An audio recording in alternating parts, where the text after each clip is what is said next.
വിചാരിക്കുന്നത് എങ്ങനെയാണ്? പിണറായി വിജയന്റെ ചിത്രമൊക്കെയുള്ള ഒരു പാണ്ടി ലോറി വന്നിട്ട് ഇയാളെ ഇടിച്ചു കൊല്ലുക എന്നാണ്. അപ്പോഴാണ് ഇയാളെ വീട്ടിന്റെ മുന്നിൽ നിന്ന് റോഡ് ക്രോസ് ചെയ്യുമ്പോൾ ഒരു സ്കൂട്ടർ വന്ന് ഇടിച്ചതാണ്.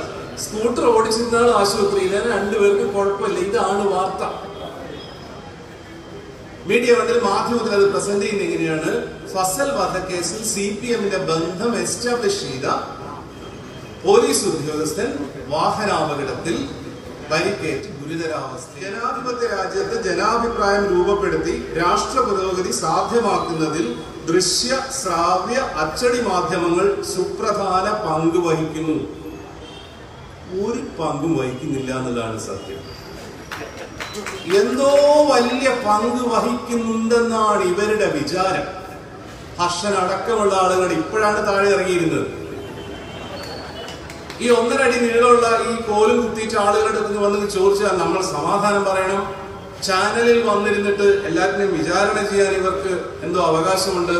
പത്രത്തിന്റെ ഫ്രണ്ട് പേജിൽ അന്ന് കണക്ക് പറയേണ്ടത് എത്ര 32 ദിവസം എങ്ങാണ്ടാണ് തുടർച്ചയായി KT ജലീൽ സ്വർണ്ണക്കടത്ത്, KT ജലീൽ ഡോളർ കടത്ത്, KT ജലീൽ എന്താണ് ഈന്തപ്പഴക്കുരു, ഖുറാൻ എന്നൊക്കെ പറഞ്ഞ് വാർത്ത വന്നത്.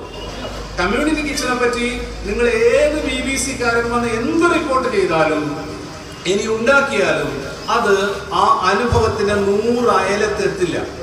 അങ്ങനെ എപ്പോഴാണോ നമുക്ക് യഥാർത്ഥ അനുഭവം ആളുകൾക്ക് കൊടുക്കാൻ വേണ്ടി പറ്റുന്നത്, അതിനുവേണ്ടി ശ്രമിക്കാൻ വേണ്ടി പറ്റുന്നത്, അന്ന് സുന്ദരമായിട്ട് പറയാൻ പറ്റും ഈ സകല മാധ്യമ കക്ഷികളോടും പണി നോക്കിയിടാതെ. നിറയെ ചുവന്ന പൂക്കൾ പാതയിൽ സമരം.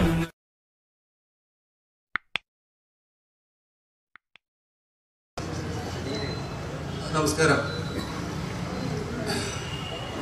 PK രാംദാസ് എന്ന വൻമരം വീണു എന്ന് പറഞ്ഞുകൊണ്ടാണ് ആ സിനിമ തുടങ്ങുന്നത്.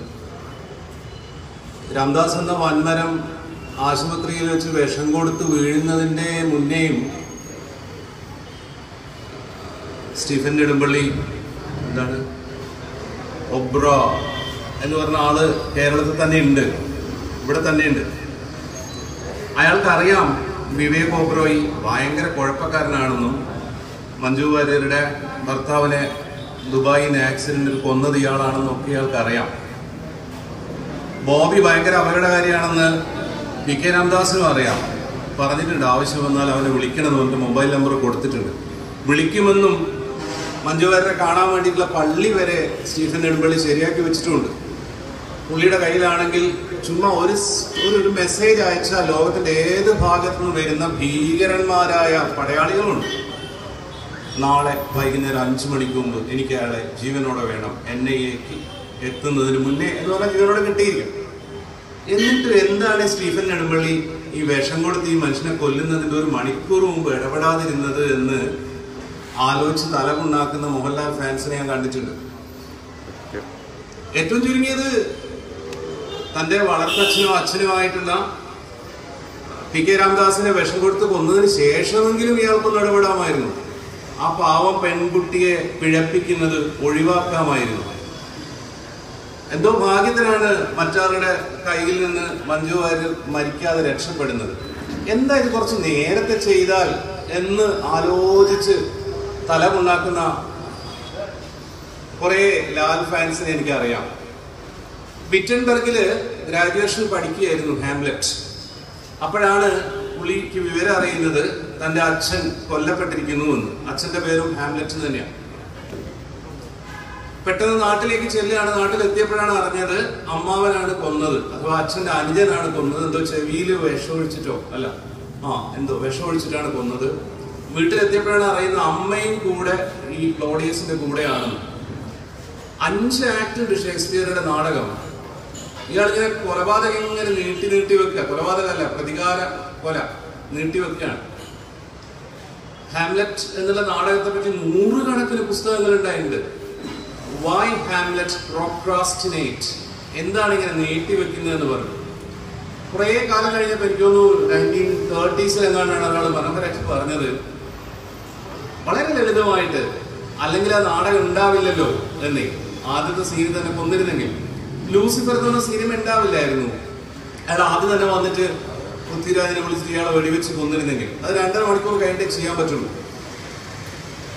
ഇത് കാര്യങ്ങളെ ഒന്ന് നോക്കുന്നതിൽ, ഒന്ന് നോക്കി കാണുന്നതിൽ ചെറിയൊരു ഡിഫറൻസ് വരുത്തിയാലേ, നമ്മളുടെ നിൽപ്പും നോട്ടവും ചെറുതായി ഒന്ന് മാറ്റിയാൽ നമുക്ക് വളരെ പുതിയ കാഴ്ചകൾ കിട്ടുമെന്നുള്ളതിന്റെ മാധ്യമങ്ങളെ പറ്റി പറയുന്നതിൻ്റെ അത് മനോഹരമായിട്ട് അപ്ലൈ ചെയ്യാവുന്ന ഒരു കാര്യമാണെന്നാണ് എനിക്ക് തോന്നുന്നത്.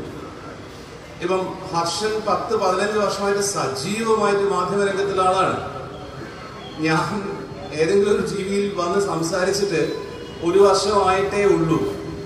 ഹർഷൻ 2 അടുത്തേ പ്രസംഗിച്ചിട്ടുള്ളൂ. ഞാൻ 12 അടുത്ത് പ്രസംഗിച്ചു, 12 ഏരിയ കമ്മിറ്റിയും. അതും നേർ പരിചയമുള്ള ആളുകൾ വിളിക്കുന്നിടത്തേക്ക് മാത്രമേ പോകുന്നുള്ളൂ. അല്ലാത്തടത്തൊക്കെ എന്തെങ്കിലുമൊക്കെ പറഞ്ഞ് ഒഴിവാക്കും. ഒരു രക്ഷയില്ലെങ്കിൽ പറയും തിരുവനന്തപുരത്ത് മീറ്റിംഗ് ഉണ്ട്, അപ്പോൾ ഒഴിവാക്കും. ഇവിടെ സെലിം ഡേവിഡ് വിളിക്കുമ്പോൾ ആദ്യം തന്നെ വിളിച്ചു, ഞാൻ നമ്പർ ഒന്ന് ചോദിക്കാൻ വേണ്ടി മാത്രമാണ് മോഹൻ മാഷ് കൊണ്ട് വിളിപ്പിക്കാം, അപ്പോൾ അപകടമാണെന്ന് പറഞ്ഞിട്ട് അതിന്റെ ആവശ്യത്തിന് ഞാൻ വന്നോളാന്ന് പറഞ്ഞത്. ഒന്നും ഉണ്ടായിട്ടല്ല, അധികം ഇങ്ങനെ പ്രസംഗിക്കാൻ എനിക്ക് അറിയില്ല എന്നുള്ളതാണ്. അപ്പൊ അതെന്താന്ന് ഞാൻ ആലോചിക്കാറുണ്ടേ. ഈ ഒരു 5-10 ചർച്ചകളിൽ വന്നിട്ട് ഞാൻ എന്ത് സംഭവമാണ് ഉണ്ടാക്കിയത്? ഒന്നും ഉണ്ടാക്കിയിട്ടില്ല. വളരെ വളരെ ലളിതമായിട്ട് ചില കാര്യങ്ങൾ ചോദിക്കുക മാത്രമേ ചെയ്തിട്ടുള്ളൂ. വേറെ പുതുതായിട്ട് എന്തെങ്കിലും കണ്ടെത്തുകയോ പുതുതായിട്ട് ഈ മാധ്യമ വാർത്തകളിലോ ഫാക്ടുകളെ പറ്റി ഗവേഷണം നടത്തുകയോ ഒന്നും ചെയ്തിട്ടില്ല. ഒരു വർഷം ചെയ്തിട്ടില്ല. അതായത് IT പാർക്കുകളിൽ ബീർ പാർലറുകൾ തുടങ്ങുന്നതിനെ പറ്റി ആലോചിക്കുമെന്ന് മുഖ്യമന്ത്രി പറയുന്നു. അതിനെപ്പറ്റി നിങ്ങളുടെ അഭിപ്രായം എന്താണെന്ന് കോൺഗ്രസിന്റെ പ്രതിനിധിയോട് അവതാരകൻ ചോദിക്കുമ്പോൾ അവർ പറയുന്നു, IT പാർക്കിൽ അത് തുടങ്ങുന്നതിനെ പറ്റി ഞങ്ങൾക്ക് അഭിപ്രായ വ്യത്യാസമൊന്നുമില്ല, പക്ഷേ LDFന്റെ പ്രകടന പത്രികയിൽ മദ്യവർജനം എഴുതി വെച്ചിട്ടുണ്ട്, അങ്ങനെയുള്ള ഇവരിത് ചെയ്യുന്നത് ശരിയല്ല, അതുകൊണ്ട് ഞങ്ങൾ സമ്മതിക്കില്ല. അത് പറയുമ്പോൾ ഞാൻ തിരിച്ചിത്രേ പറയുന്നുള്ളൂ, അയ്യോ നിങ്ങൾ പറയുന്നത് ശരിയല്ലല്ലോ. കാരണം എന്താ പറയുക, LDFന്റെ പ്രകടന പത്രികയിൽ മദ്യവർജനം എഴുതി വെച്ചിട്ടുണ്ട്. അവർ ഭരിക്കുമ്പോൾ ഇവിടെ മദ്യം വിൽക്കുന്നു. അപ്പൊ നിങ്ങൾ എന്താ ചെയ്യേണ്ടത്? LDFന്റെ മദ്യ വിൽപ്പനയെ പ്രോത്സാഹിപ്പിക്കുക. ഇതിന്റെ ഇലക്ഷൻ വരുമ്പോൾ നാട്ടുകാരോട് പറയുന്നത്, കണ്ടില്ലേ LDF മദ്യവർജനം എന്ന് പറഞ്ഞു, പക്ഷെ അവർ കള്ള് വിൽക്കുന്നു, ഇവരെ വിശ്വസിക്കരുത്, അതല്ലേ നിങ്ങൾക്ക് നല്ലത് എന്ന് ചോദിച്ചിട്ട് ബിന്ദു കൃഷ്ണ ആകെ ദേഷ്യം പിടിക്കും. ഇങ്ങനെയുള്ള കുരുട്ട് വർത്തമാനങ്ങൾ, ഇങ്ങനെയുള്ള ലളിതമായ വർത്തമാനങ്ങൾ മാത്രമേ ഞാൻ പറഞ്ഞിട്ടുള്ളൂ. എന്നിട്ടും ആളുകൾ അത് ശ്രദ്ധിക്കുന്നുണ്ടെങ്കിൽ അതിന്റെ അർത്ഥം എന്താണെന്ന് അറിയോ? അത്രമേൽ മലിനമാണ്, അത്രമേൽ അർത്ഥമില്ലാത്ത ശബ്ദങ്ങളാണ് ഈ സാധനത്തിലൂടെ കേട്ടുകൊണ്ടിരിക്കുന്നത് എന്നാണ് അതിനർത്ഥം. അത്രമേൽ മലിനമാണ്, അത്രമേൽ അസത്യങ്ങളാണ്. ഇന്നലെ രാത്രി വന്ന ഒരു പത്രവാർത്ത ഞാനിവിടെ തപ്പിവരി കാണുന്നില്ല, മാധ്യമത്തിലെ പത്രത്തിലാണോ TV-യിലാണോ എന്നെനിക്ക് ഉറപ്പുണ്ടായിരുന്നില്ല. അതെങ്ങനെയാണ്? ഒരു 4 വരിയിലെ ടൈറ്റിലാണ്, ഫസൽ വധക്കേസ് CPM-മായി ബന്ധപ്പെടുത്തിയ പോലീസ് ഉദ്യോഗസ്ഥൻ വാഹനാപകടത്തിൽ ഗുരുതരാവസ്ഥയിൽ എന്നാണ്. ഇൻട്രോയിൽ എഴുതിയിരിക്കുന്നത് ഇദ്ദേഹമായിരുന്നു കേസന്വേഷണത്തിനൊടുവിൽ ഫസൽ വധക്കേസിന് CPM-ന് ബന്ധമുണ്ടെന്ന് പറഞ്ഞത്. ഇദ്ദേഹം കഴിഞ്ഞ ആഴ്ച ഇതിനെപ്പറ്റി പുതിയ റിവലേഷൻസ് നടത്തിയിട്ടുണ്ടായിരുന്നു. മനോരമയിൽ വന്ന വാർത്തകൾ നിങ്ങൾക്കറിയാം. ഇദ്ദേഹത്തിന് വാഹനാപകടത്തിൽ പരിക്ക് പറ്റി ആശുപത്രിയിലാണ്. അപ്പൊ ഞാൻ ബാക്കി വായിച്ചു നോക്കി, എന്താ എവിടുന്ന് അപകടം പറ്റിയത്? അപ്പൊ നമ്മളിങ്ങനെ വിചാരിക്കുന്നത് എങ്ങനെയാണ്, പിണറായി വിജയന്റെ ചിത്രമൊക്കെയുള്ള ഒരു പാണ്ടി ലോറി വന്നിട്ട് ഇയാളെ ഇങ്ങനെ ഇടിച്ചു കൊല്ലുക എന്നാണ്. അപ്പോഴാണ് ഇയാളെ വീട്ടിന്റെ മുന്നിൽ നിന്ന് റോഡ് ക്രോസ് ചെയ്യുമ്പോൾ ഒരു സ്കൂട്ടർ വന്ന് ഇടിച്ചതാണ്. സ്കൂട്ടർ ഓടിച്ചിരുന്ന ആൾ ആശുപത്രിയിൽ, 2 പേർക്ക് കുഴപ്പമില്ല. ഇതാണ് വാർത്ത. മീഡിയ വണ്ടിൽ മാധ്യമത്തിൽ അത് പ്രസന്റ് ചെയ്യുന്നത് എങ്ങനെയാണ്? ഫസൽ വധക്കേസിൽ CPM-ന്റെ ബന്ധം എസ്റ്റാബ്ലിഷ് ചെയ്ത പോലീസ് ഉദ്യോഗസ്ഥൻ വാഹനാപകടത്തിൽ പരിക്കേറ്റ് ഗുരുതരാവസ്ഥയിൽ എന്നാണ്. ഇനി എന്റെ സംശയം എന്താണെന്ന് അറിയോ? ഈ ഒരു വാർത്ത കണ്ടാൽ നമ്മൾ അതിനെ ചിരിച്ച് തള്ളിയേക്കണോ, അതോ ഇവരെ കൊണ്ട് സത്യം പറയിപ്പിക്കും, ഞങ്ങൾ ചർച്ച നടത്തി, സെമിനാർ നടത്തി, ആളുകളെ ഉത്ബോധനപ്പെടുത്തി സത്യം പറയിപ്പിക്കും എന്ന് വിചാരിച്ച് മെനക്കെടണോ? വേണ്ട എന്നാണ് ഞാൻ പറയാ. ഞാൻ പറയുന്നത് മാത്രമാണ്, നിങ്ങൾ അങ്ങനെ ചെയ്യരുത്, വേണ്ട എന്നാണ് ഞാൻ പറയാം. കാരണം നിങ്ങളുടെ ഈ നോട്ടീസിന്റെ പിറകിൽ എഴുതിയിരിക്കുന്ന ആദ്യത്തെ വാചകമുണ്ടല്ലോ, എനിക്കതിനോട് തരുമ്പം യോജിപ്പില്ല. അതെന്താണ്? ജനാധിപത്യ രാജ്യത്ത് ജനാഭിപ്രായം രൂപപ്പെടുത്തി രാഷ്ട്ര പുരോഗതി സാധ്യമാക്കുന്നതിൽ ദൃശ്യ, ശ്രാവ്യ, അച്ചടി മാധ്യമങ്ങൾ സുപ്രധാന പങ്ക് വഹിക്കുന്നു. ഒരു പങ്കും വഹിക്കുന്നില്ല എന്നുള്ളതാണ് സത്യം. എന്തോ വലിയ പങ്ക് വഹിക്കുന്നുണ്ടെന്നാണ് ഇവരുടെ വിചാരം. ഹർഷൻ അടക്കമുള്ള ആളുകൾ ഇപ്പോഴാണ് താഴെ ഇറങ്ങിയിരുന്നത്. ഈ 1.5 അടി നീളമുള്ള ഈ കോലും കുത്തിയിട്ട് ആളുകളുടെ അടുത്ത് വന്ന് ചോദിച്ചാൽ നമ്മൾ സമാധാനം പറയണം. ചാനലിൽ വന്നിരുന്നിട്ട് എല്ലാത്തിനെയും വിചാരണ ചെയ്യാൻ ഇവർക്ക് എന്തോ അവകാശമുണ്ട്. പത്രത്തിന്റെ ഫ്രണ്ട് പേജിൽ അന്ന് കണക്ക് പറയേണ്ടത് എത്ര 32 ദിവസം എങ്ങാനാണ് തുടർച്ചയായി KT ജലീൽ സ്വർണ്ണക്കടത്ത്, KT ജലീൽ ഡോളർ കടത്ത്, KT ജലീൽ എന്താണ് ഈന്തപ്പഴക്കുരു, ഖുറാൻ എന്നൊക്കെ പറഞ്ഞ് വാർത്ത വന്നത്. ഇങ്ങനെയൊക്കെ അങ്ങ് എഴുതി കളഞ്ഞാൽ എന്തൊക്കെയോ അങ്ങ് സംഭവിച്ചു പോകുമെന്ന് വിശ്വസിക്കുന്ന കുറച്ച് ആളുകളാണ് അവിടെ ഉള്ളത്. വളരെ കുറച്ച് ആളുകളാണ് അവിടെ ഉള്ളത്. നമ്മൾക്കുള്ള പേടിയും നമ്മൾക്കുള്ള വിശ്വാസം എന്താണെന്ന് അറിയോ? സത്യം പറഞ്ഞാല് ഇതൊക്കെ തട്ടിപ്പാണെന്ന് എനിക്കറിയാം. പക്ഷെ ആളുകൾ ചിലപ്പോൾ വിശ്വസിച്ചാലോ എന്നാണ്. നിങ്ങൾക്ക് നിങ്ങളിൽ മാത്രം വിശ്വാസവും ബാക്കിയുള്ള ആളുകളിൽ ചെറിയ അവിശ്വാസവും ഉള്ളത് കൊണ്ടാണ്. ഇപ്പം പക്ഷെ എന്നാലും നമ്മൾ ഇതിൽ പോലും വീണ് പോകും കേട്ടോ. നിങ്ങളാരും പോയിട്ട് പറയരുതേ. കഴിഞ്ഞ ദിവസം വടകര റെസ്റ്റ് ഹൗസിൽ മുഹമ്മദ് റിയാസ് മിനിസ്റ്റർ പോകുന്ന വഴിക്ക് അവിടെ കയറി ട്രോളുകളൊക്കെ വന്നപ്പോൾ സത്യം പറഞ്ഞാൽ കുറച്ച് ട്രോളുകളൊക്കെ എന്റെ മോളൊക്കെ കാണിച്ചു. അച്ഛൻ നോക്കി നിങ്ങളെ റിയാസിന് ഇതാ ട്രോളുന്നു, ഇടിയും മിന്നലും എന്ന് പറഞ്ഞിട്ട് ഒരു അമ്മമ്മ ഇങ്ങനെ റിയാസ് ഉണ്ടല്ലോ എന്നാൽ മഴ പെയ്യും, മിന്നൽ സന്ദർശനം എന്നൊക്കെ പറഞ്ഞിട്ട് സത്യം പറഞ്ഞിട്ട് കുറച്ച് ട്രോളുണ്ട്. അപ്പൊ എനിക്കൊരുമാതിരി ഒരു വിഷമം പോലെ ആയിട്ട് ഞാൻ ഇന്നലെ സന്ധ്യക്ക് ഇന്നലെ 7 മണിക്ക് ഇങ്ങനെ റിയാസിനെ വിളിച്ചിട്ടുണ്ടായിരുന്നു. അപ്പൊ പുള്ളി പകരത്തെ മരണപ്പാച്ചിൽ കഴിഞ്ഞിട്ട് ട്രെയിനിൽ പോകാൻ വേണ്ടി കുളിക്കാൻ കയറാൻ നോക്കുക. അപ്പോഴാണ് എന്നോട് സംസാരിച്ചത്. ഞാൻ പറയാനുള്ളത് മുഴുവൻ പറഞ്ഞു. ഞാൻ പറഞ്ഞിങ്ങനെ ട്രോൾ ചെയ്യപ്പെടാനുള്ള സാഹചര്യം ഉണ്ടാക്കരുത്. ഓക്കെ, അപ്പൊ ഞാൻ പറഞ്ഞത് ഇങ്ങനെ ട്രോൾ ചെയ്യാനുള്ള ചാൻസ് ഉണ്ടാക്കരുത്. ചാൻസ് ഉണ്ടാവുന്നത് ഒരു സാധാരണ ചെറിയൊരു ജീവനക്കാരനെയാണ് അപ്പുറത്ത് നിങ്ങൾ ശാസിക്കുന്നത് കൊണ്ടാണെന്ന് പറയാം. എന്റെ തിയറി കുറെ പറഞ്ഞു. എല്ലാം കേട്ടതിന് ശേഷം എന്റെ അടുത്ത് പറഞ്ഞു, നിങ്ങൾ വെറുതെ പറയുന്ന, ഞാൻ ഇങ്ങനെ തന്നെ ചെയ്യും. ഞാൻ പോകുന്ന വഴിയിൽ റെസ്റ്റ് ഹൗസ് കണ്ടാൽ ഞാൻ കയറും, വൃത്തിയില്ലെങ്കിൽ ഞാൻ വൃത്തിയാക്കിക്കും. അവിടെ ആരെങ്കിലും ഉഴപ്പുന്നുണ്ടെങ്കിൽ ഞാൻ അവനോട് പണി കൊടുക്കും. കോൺട്രാക്ടർമാരെ സിമെന്റ് ചേർക്കുന്നില്ലെങ്കിൽ ടാറ് ചേർക്കുന്നില്ലെങ്കിൽ ഞാൻ ചെന്ന് നോക്കും, ഉറപ്പായിട്ട് നോക്കാം. ഈ ട്രോളൊന്നും കണ്ടിട്ടൊന്നുമല്ല ആളുകൾ, മനുഷ്യന്മാര് തെരുവിൽ ജീവിക്കുന്ന റോട്ടിൽ യാത്ര ചെയ്യുന്ന മനുഷ്യന്മാരുണ്ട്. അവരറിയുന്ന ഒരു കാര്യമുണ്ട്. ട്രോളുന്ന ആളുകൾ വളരെ കൃത്യമായ ഉദ്ദേശത്തോടെ ട്രോളുന്നതാണ്. ഞാനത് മൈൻഡ് ചെയ്യുന്നേ ഇല്ല. ഞാൻ ഇങ്ങനെ തന്നെ പോകും. കൃത്യമാണ്. ഒരു നാരങ്ങ വെള്ളം പോലും ഞാൻ വാങ്ങിച്ചു കുടിക്കില്ല. കൃത്യമായിട്ട് ഇങ്ങനെ തന്നെ ചെയ്യുമെന്ന്. ഇത് വളരെ കൃത്യമായ റിയലൈസേഷനാണ്, വളരെ സത്യമായ റിയലൈസേഷനാണ്. അന്ധവിശ്വാസം എന്നുള്ളതിന്റെ ഒരു ഓപ്പോസിറ്റ് സാധനം ഉണ്ടല്ലോ. അന്ധവിശ്വാസം എന്ന് പറഞ്ഞാല് ഈ ചരട് കെട്ടിയാൽ അസുഖം വരില്ല എന്നുള്ള വിശ്വാസമാണ്. ഇതിന്റെ ഓപ്പോസിറ്റ് ഒരു പക്ഷെ അന്ധ പേടി എന്നായിട്ടായിരിക്കും. അങ്ങനെ എന്തോ ഒരു പേടി ഉണ്ട് നമുക്ക് സത്യത്തിൽ ഈ മാധ്യമങ്ങളെ പറ്റിയിട്ട്. അഥവാ നമുക്ക് ചില വിശ്വാസങ്ങളുണ്ട്. ഈ എന്താ പറയാ ട്രഡീഷണൽ മീഡിയ, എസ്റ്റാബ്ലിഷ് മീഡിയ എന്നുള്ളത് എല്ലാ കാലത്തും ജനാധിപത്യത്തിനെയും സമത്വത്തിനെയും സാഹോദര്യത്തിനെയും തൊഴിലാളി വർഗത്തിനെയും ഇടതുപക്ഷത്തിനെയും ഒക്കെ ഇങ്ങനെ പോറ്റി വളർത്തിയ സംഗതികളായിരുന്നു എന്നുള്ളൊരു അന്ധവിശ്വാസമുണ്ട്. അങ്ങനെ അല്ല എന്ന് മനസ്സിലായി കഴിഞ്ഞാൽ, അങ്ങനെ അല്ല എന്ന് തിരിച്ചറിഞ്ഞു കഴിഞ്ഞാൽ വളരെ എളുപ്പമാണ് കാര്യങ്ങൾ. ചെറിയാൻ ഫിലിപ്പ് എന്ന് പറഞ്ഞ മനുഷ്യന്റെ രാഷ്ട്രീയ സംസ്കാരം ഇന്നതാണ് എന്ന് ഒരു മണിക്കൂർ 2 മണിക്കൂറുള്ള ആളുകൾ മനസ്സിലാക്കിയിട്ടുണ്ടായിരുന്നു. ഒരു ദിവസം 2 മണിക്കൂർ എടുത്തിട്ടുള്ളൂ. അതോടെ ആ പ്രശ്നം അവസാനിക്കുകയും ചെയ്തിട്ടുണ്ടായിരുന്നു. ഇങ്ങേരുടെ സ്വഭാവം ഇതാണ്, പൊളിറ്റിക്കൽ സ്വഭാവം ഇതാണ്. പിന്നെ അതൊരിക്കലും വേറെ ആരുടെയെങ്കിലും പെശകോ പ്രശ്നമോ ഒന്നുമല്ല. അതേപോലെ ഉണ്ടായി വന്ന കാലം മുതൽ, ഇവോൾവ് ചെയ്ത് വന്ന കാലം മുതൽ ഇന്ന് വരെ കൃത്യമായ ഇൻട്രസ്റ്റ് ഉള്ളത് കൊണ്ട്, നിക്ഷിപ്തമായ എന്താ പറയാ ബിസിനസ് താല്പര്യങ്ങൾ ഉള്ളത് കൊണ്ട് തന്നെ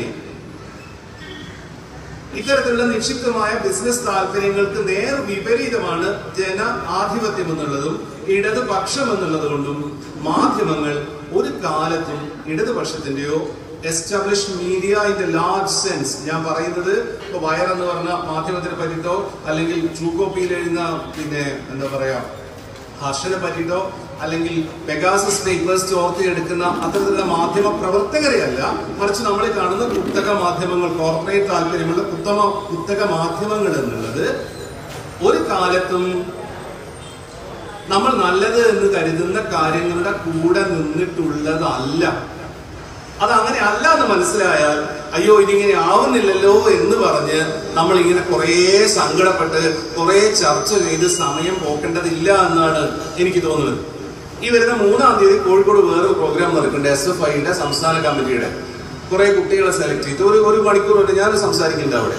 അതില് പുതിയ മാധ്യമങ്ങളിൽ എങ്ങനെയാണ് കണ്ടന്റ് ക്രിയേറ്റ് ചെയ്യേണ്ടത് എന്നുള്ളതിനെ പറ്റിയിട്ടാണ് നമ്മൾ എങ്ങനെയാ കാര്യങ്ങൾ പറയേണ്ടത് എന്ന്. അതിനാണ് സമയം ചെലവഴിക്കേണ്ടത് എന്ന് പറഞ്ഞാൽ എങ്ങനെയാണ് ആളുകളോട് കാര്യങ്ങൾ പറയേണ്ടത്, എന്ത് പറഞ്ഞാലാണ് ആളുകൾക്ക് മനസ്സിലാവുക, നമ്മൾ പറയുന്ന ആളുകൾക്ക് മനസ്സിലാവാത്ത എന്തുകൊണ്ടാണ്. അല്ലാതെ ഈ മാധ്യമം എന്ന് പറയുന്ന ഇതിന്റെ ഇടയിൽ നിൽക്കുന്ന സംഗതിയെ നന്നാക്കുക എന്നുള്ളത് സാധ്യമുള്ള കാര്യമല്ല എന്ന് തന്നെ ഞാൻ പറയും. ഇവിടുന്ന് സ്വാഗതം പറയുന്ന ആള് പറഞ്ഞിരുന്നു, നോട്ടീസിൽ എന്റെ പേര് എന്താണ് നിരീക്ഷകൻ എന്നാണ് എഴുതിയിട്ടുള്ളത്. പക്ഷെ നിരീക്ഷകൻ അല്ല എന്ന് ഞാൻ പറഞ്ഞിട്ടുണ്ട്. ഞാൻ മെനഞ്ഞാന്ന് ഫേസ്ബുക്കിൽ എഴുതിയിട്ടുണ്ടായിരുന്നു. ആദ്യമൊക്കെ TV-യിൽ വരുന്ന സമയത്ത് ആളുകള് എന്താ വെച്ചാ ഇവർക്ക് വാക്കുകൾ ഇല്ലല്ലോ, എന്താ മുന്നിൽ പേരിന്റെ താഴെ എഴുതിയല്ലേ പറ്റുള്ളൂ. അപ്പൊ നമ്മളുടെ ഫോട്ടോ വെക്കുമ്പോ മീഡിയ വേണ്ടുന്നതാണ് ആദ്യമായിട്ട് ഇടത് സഹയാത്രികൻ, ഇടത് നിരീക്ഷകൻ എഴുതി. അപ്പൊ ഞാൻ ചോദിച്ചു ഇടത് നിരീക്ഷകനോ? അപ്പൊ അജീംസ് എന്നോട് ചോദിച്ചു അല്ല നിങ്ങൾ ഇടതല്ലേ? ഞാൻ ഇടതാണ്. അപ്പൊ പിന്നെ ഇടത് നിരീക്ഷകൻ ആയിക്കോട്ടെ എന്ന് പറഞ്ഞു. ആ ഒരു വാക്ക് ഉള്ളു മലയാളത്തിലെ. കുറച്ച് കഴിയപ്പോഴാണ് ബോംബ് നിരീക്ഷകൻ, ചാണക നിരീക്ഷകൻ, ടയർ നിരീക്ഷകൻ, റോക്കറ്റ് നിരീക്ഷകൻ എന്നൊക്കെ പറഞ്ഞ നിരീക്ഷകൻ എന്ന് വെച്ചാൽ ഭയങ്കര ട്രോൾ ചെയ്യാൻ തുടങ്ങിയപ്പോൾ ഞാൻ വിളിക്കുന്ന ആൾക്കാരോട് അപ്പൊ തന്നെ വാട്സാപ്പിൽ മെസ്സേജ് അയക്കും, നിരീക്ഷകൻ അല്ല കേട്ടോ സഹയാത്രികൻ. അപ്പൊ കുറച്ചുകൂടി ഒരു രസമുണ്ട്. ഞാൻ സത്യം പറഞ്ഞ കഴിഞ്ഞ ദിവസം എഴുതിയിരുന്നത് എന്താണെന്ന് വെച്ചാല്, പക്ഷെ സഹയാത്രികൻ എഴുതി വെക്കുന്ന ചിലരൊക്കെ കഴിഞ്ഞ കുറെ ദിവസങ്ങളായിട്ട് 2, 3, 4 ആഴ്ചകളായിട്ട് ചാനലിൽ വന്നിരുന്ന് പറയുന്ന കാര്യങ്ങൾ കേൾക്കുമ്പോൾ എനിക്ക് വല്ലാത്ത വല്ലാത്ത സങ്കടമാവുന്നുണ്ടായിരുന്നു. കാരണം എങ്ങനെയാണ് ഒരു സ്ത്രീയെ ഇങ്ങനെ അധിക്ഷേപിച്ചുകൊണ്ട് സംസാരിക്കാൻ പറ്റുക? അസത്യമാണ് എന്ന് അജിത്ത് എന്ന് പറഞ്ഞ ചങ്ങാതിക്ക് മുന്നേ മക്കളില്ല എന്നുള്ളത് വളരെ വ്യക്തമായി തെളിഞ്ഞ കാര്യമാണ്. അയാൾ മുന്നേ കല്യാണം കഴിച്ചിട്ടുണ്ടായിരുന്നു, ഡിവോഴ്സാണ്. അതൊന്നും അല്ലല്ലോ പ്രശ്നം. ഒരമ്മ നമ്മുടെ മുന്നിൽ വന്ന് പറയുന്നു എനിക്ക് എന്റെ കുഞ്ഞിനെ തിരികെ വേണം. അതിനപ്പുറത്തും ഇപ്പുറത്തും മറ്റു ന്യായങ്ങളൊന്നുമില്ല. ആദ്യത്തെ ദിവസം ഏഷ്യാനെറ്റ് ന്യൂസിൽ ഈ വിഷയം ചർച്ചയ്ക്ക് എടുത്തപ്പോ അഡ്വക്കേറ്റ് പി സതീദേവിയെ ടെലിഫോൺ ലൈനിൽ ബന്ധപ്പെട്ടിരുന്നു സ്റ്റുഡിയോയിൽ. ഇന്റർവെല്ലിന് ശേഷം വിനു വിജോൺ പറഞ്ഞു അഡ്വക്കേറ്റ് സതീദേവി പറഞ്ഞത് അനുപമ പറയുന്നതെല്ലാം സത്യമാണ്, പക്ഷേ വനിതാ കമ്മീഷൻ അധ്യക്ഷയായതുകൊണ്ട് ടെലിഫോൺ ലൈനിൽ പ്രതികരിക്കാൻ പറ്റില്ല, ഓൺ എയർ പ്രതികരിക്കാൻ പറ്റില്ല. അന്നു മുതൽ ഇന്നേ വരെ പാർട്ടിയുടെ ഉത്തരവാദപ്പെട്ട ആളുകളെല്ലാം പറഞ്ഞത് അനുപമ പറയുന്നത് ശരി തന്നെയാണ്. എവിടെയെങ്കിലും പെർസെന്റ് ഉണ്ടായിട്ടുണ്ടെങ്കിൽ വകുപ്പ് തലത്തിൽ, ഡിപ്പാർട്ട്മെന്റ് തലത്തിൽ, സർക്കാർ തലത്തിൽ അന്വേഷണം നടക്കുമെന്നാണ്. ഒരാളും അതല്ലാതൊരു കാര്യം പറഞ്ഞിട്ടില്ല. പക്ഷെ ഇടത് സഹയാത്രികൻ എന്ന് എഴുതി വെച്ചിട്ട് അതിഭീകരമായിട്ട് ഈ സ്ത്രീക്കെതിരെ സംസാരിക്കുകയാണ്. അപ്പോഴാണ് ഞാൻ എഴുതിയത്. പക്ഷെ എന്താ പ്രശ്നം അറിയോ? എന്നാ പിന്നെ എന്താ എഴുതേണ്ടതെന്ന് ചോദിച്ചാൽ എനിക്ക് പറഞ്ഞു കൊടുക്കാനൊന്നുമില്ല. അതായത് ഒരു പ്രത്യേക രീതിയിൽ സംസാരിക്കുന്ന ഒരാൾ, അയാളുടെ പേരിന്റെ താഴെ എഴുതി വെക്കാവുന്ന 2 വാക്കുകളാണ് അവൈലബിൾ ആയിട്ട് എനിക്കുള്ളൂ. ഒന്ന് ഇടത് നിരീക്ഷകൻ, മറ്റൊന്ന് ഇടത് സഹയാത്രികൻ. വേറൊരു സാധനം എഴുതാനില്ല. ഇത് മാധ്യമത്തിന്റെ പ്രശ്നമാണ്. മാധ്യമം എന്ന് പറയുന്നത് അവിടെ എഴുതി വെക്കുന്ന സാധനം.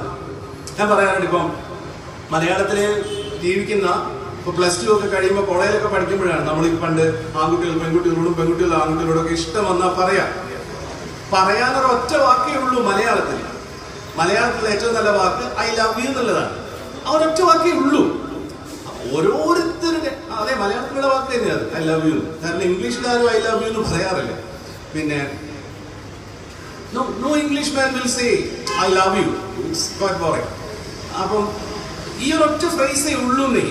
ഈ ഒരൊറ്റ ഫ്രേസേ ഉള്ളൂ. ഈ ഒരൊറ്റ സെറ്റ് സാധനം മാത്രമേ ഉള്ളൂ. അതെടുത്തിട്ടാണ് ആയിരക്കണക്കിന് ആളുകൾ ഉപയോഗിക്കുന്നത്. അപ്പൊ അതുകൊണ്ട് തന്നെ ഒരു മാധ്യമം എന്ന് പറഞ്ഞ സാധനത്തിലൂടെ കൃത്യമായിട്ട് കാര്യങ്ങൾ കമ്മ്യൂണിക്കേറ്റ് ചെയ്യാൻ പറ്റില്ല. ഇത് കുറച്ചുകൂടി തമാശ കലർന്ന മട്ടിൽ പറയുമ്പോൾ നല്ല രസമുണ്ടാവും. ഇത് പറയണ്ടായിരുന്നു. അതായത് ഞാൻ കേട്ട കഥ നേരെ തിരിച്ചാണ്. അത് തന്നെ പറയാം. കണ്ണൂരിൽ കിണറ്റിൽ വീണ ഒരു കുട്ടിയെ ഒരാൾ അതിസാഹസികമായിട്ട് കിണറ്റിൽ ചാടി ഇറങ്ങി രക്ഷപ്പെടുത്തിയപ്പോഴാണ് പറയുന്നത് അയാൾ ഒരു RSSകാരനായിരുന്നു. പിറ്റേ ദിവസം ദേശാഭിമാനിയിൽ വാർത്ത വന്നു എന്ന് പറയായിരുന്നു കിണറ്റിൽ വീണ കുട്ടിയെ RSS ഗുണ്ട രക്ഷപ്പെടുത്തി. ആളും ഇരിക്കുന്നില്ല എന്നുള്ള ഉറപ്പോടെ ഭക്ഷണം കഴിക്കാൻ പറ്റിയ ലക്ഷക്കണക്കിന് ആളുകൾ ഉണ്ടായിരുന്നു കേരളത്തിൽ. ആളുകൾ ഉണ്ട് കേരളത്തിൽ. അവരായിരുന്നു അന്ന് ആ സർക്കാരിന്റെ കൂടെയും ആ മുഖ്യമന്ത്രിയുടെ കൂടെയും ആ പറച്ചിലിന്റെ കൂടെയും നിന്നത്. അത് വല്ലാത്തൊരു അനുഭവമാണത്. നമുക്കൊന്നും ആലോചിക്കാൻ പറ്റാത്തൊരു കാര്യമാണ്. ഒരു ദിവസം കൊണ്ട് 2 ദിവസം കൊണ്ട് കേരളം മുഴുവൻ കമ്മ്യൂണിറ്റി കിച്ചൺ തുടങ്ങുക. എവിടെ നിന്ന് കിട്ടും ഇതിനുള്ള റോ മെറ്റീരിയൽസ്? ആര് കുക്ക് ചെയ്യും? എങ്ങനെ സപ്ലൈ ചെയ്യും? ആരാണ് അർഹർ? എങ്ങനെ കണ്ടുപിടിക്കും? ഭക്ഷണമില്ലാത്ത ആളുകൾ വന്ന് അന്വേഷിക്കുമോ? പക്ഷെ അതുണ്ടാക്കിയ അനുഭവം കമ്മ്യൂണിറ്റി കിച്ചനെ പറ്റി നിങ്ങൾ ഏത് BBC-കാരൻ വന്ന് എന്ത് റിപ്പോർട്ട് ചെയ്താലും ഇനി ഉണ്ടാക്കിയാലും അത് ആ അനുഭവത്തിന്റെ 100 അയലത്തെത്തില്ല. അങ്ങനെ എപ്പോഴാണോ നമുക്ക് യഥാർത്ഥ അനുഭവം ആളുകൾക്ക് കൊടുക്കാൻ വേണ്ടി പറ്റുന്നത്, അതിനുവേണ്ടി ശ്രമിക്കാൻ വേണ്ടി പറ്റുന്നത്, അന്ന് സുന്ദരമായിട്ട് പറയാൻ പറ്റും ഈ സകല മാധ്യമ കക്ഷികളോടും പണി നോക്കിയിടാണ്. പല ഘട്ടങ്ങളിലും കേരളത്തിൽ നമ്മളിപ്പോ കണ്ടുകൊണ്ടിരിക്കുന്ന സംഗതി അതാണ്.